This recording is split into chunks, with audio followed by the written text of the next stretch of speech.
The question that I have gotten often too is occupational therapy going to phase out? I have a few thoughts on that, on how that can even be avoided, not necessarily avoided, but what you can do in order to counteract that and to basically take your worries off a little bit about that. So, what I have to say to students who messaged me with the question, is occupational therapy going to phase out, is that number one, I really don't want you guys to worry for a few reasons.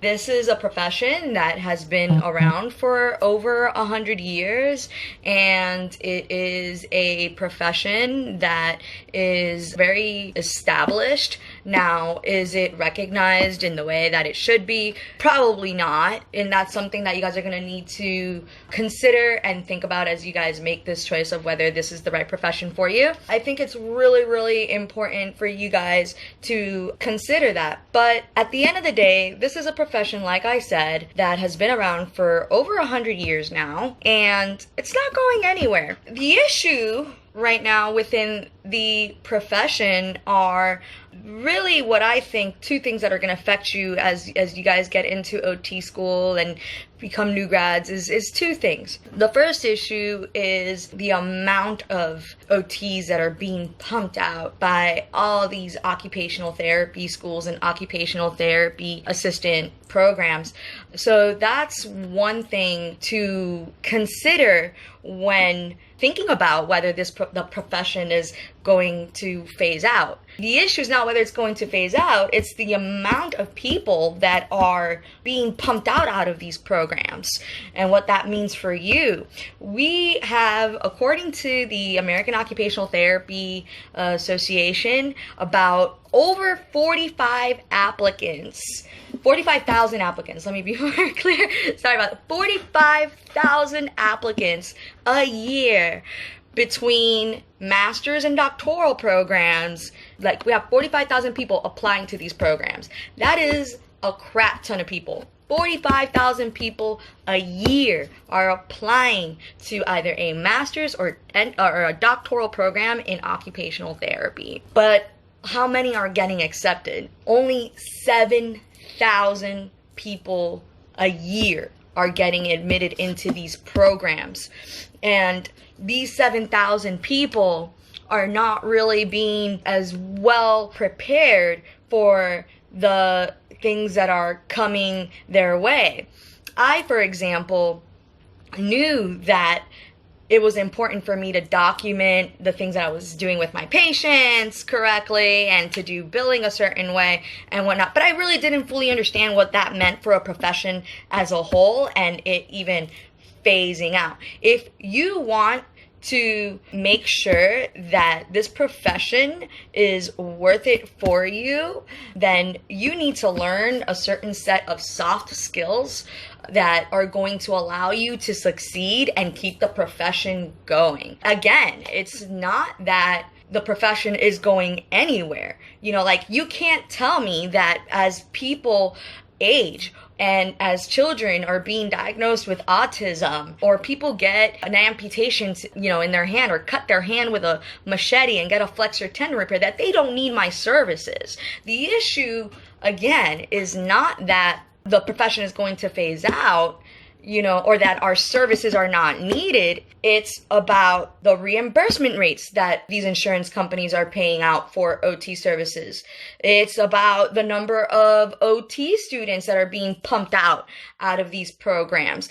And so these are things that you just really need to think about. So like that, you can know how it is that you have to speak with these insurance programs in the future as you guys go into your professions. Because if you are not speaking in a way to either the patients that you are interacting with they're not going to have buy-in into your services.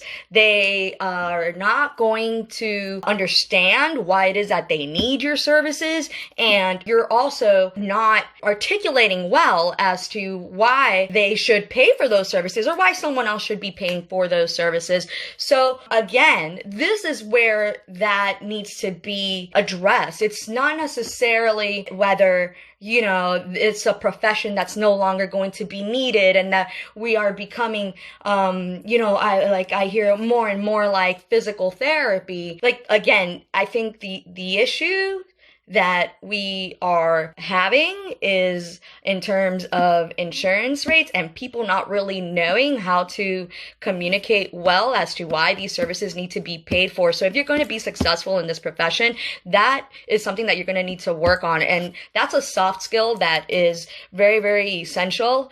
And it just comes along with knowing how to communicate well and being more articulate. So my encouragement to you as you go throughout your pre-OT phase is to work on those communication skills. Those communication skills are going to set you apart, not only as a pre-occupational therapy student, but as an OT student and even as a new grad clinician, because you'll be able to better articulate to people as to why, maybe number one, you should be accepted into that program, why you would be a good fit for X job over at that hospital or clinic, whatever it is. These communication skills are just so critical and important. I just want to really, really instill that. If you want to see the profession grow, and if you want to make this profession worth it for you, it's to basically remember that what's going to keep it going